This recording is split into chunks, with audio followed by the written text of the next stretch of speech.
Hi there, Scary Gary. Glad you guys came back for another week.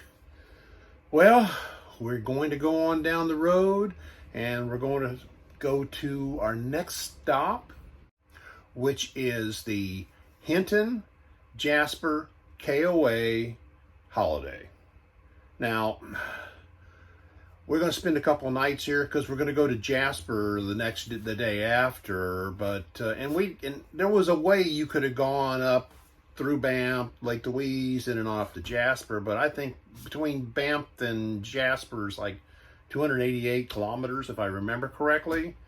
But we decided we're over in Cochrane. We'd have to, go ways to go that way. So we basically just went straight north pretty much, and then cut over on a few roads, but we pretty well stayed on fairly good roads.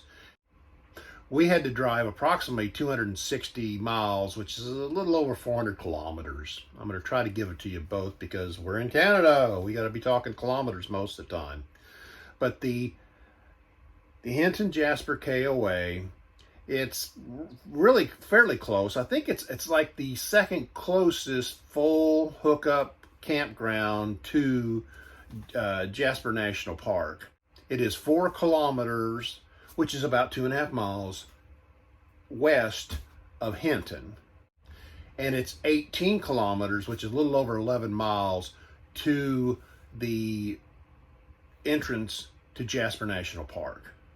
Now, being so close to Hinton had grocery stores, it had restaurants, it had pretty much anything if you needed something over there. Had a Walmart.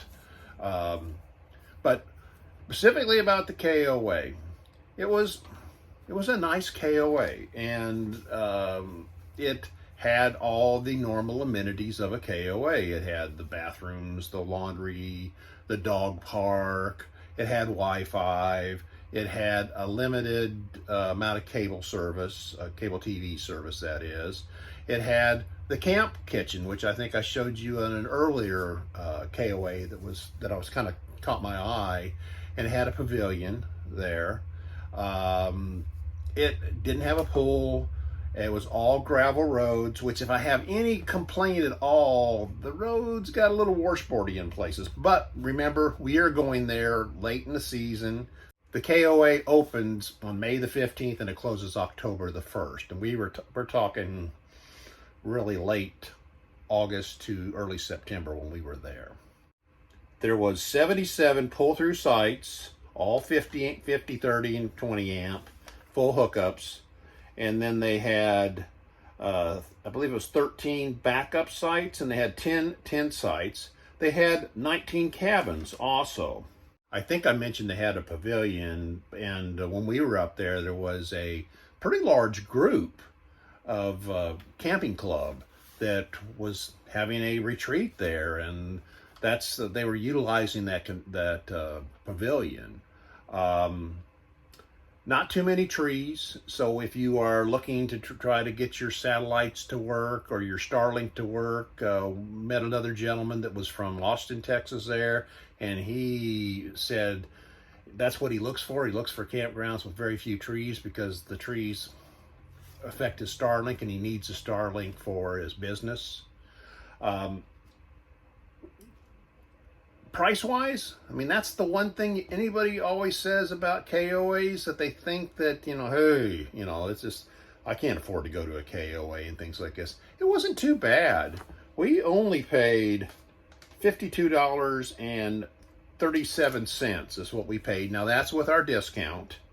I went ahead and signed up online to find out what it is, and I put my KOA number on there, and it's gone up for virtually the same time, which, number one, I first put in there that go July, and just to see kind of what it was, and guess what? There was no places. So then I went and put in there and put late August, and they had a couple places then, but the price had gone up about $8. It was $60.17. So like normal, everything's going up. All in all, I would say it's a nice campground. If I'm there in the future and want to see more of Jasper, because we only did spend one day down in Jasper the following day, but I would go here again. Well, I sure hope this has been informative, and I sure hope to see you next time. If you liked the video, make sure you give it a thumbs up. Turn on your post notifications. Put comments down below. Subscribe or this will happen to you.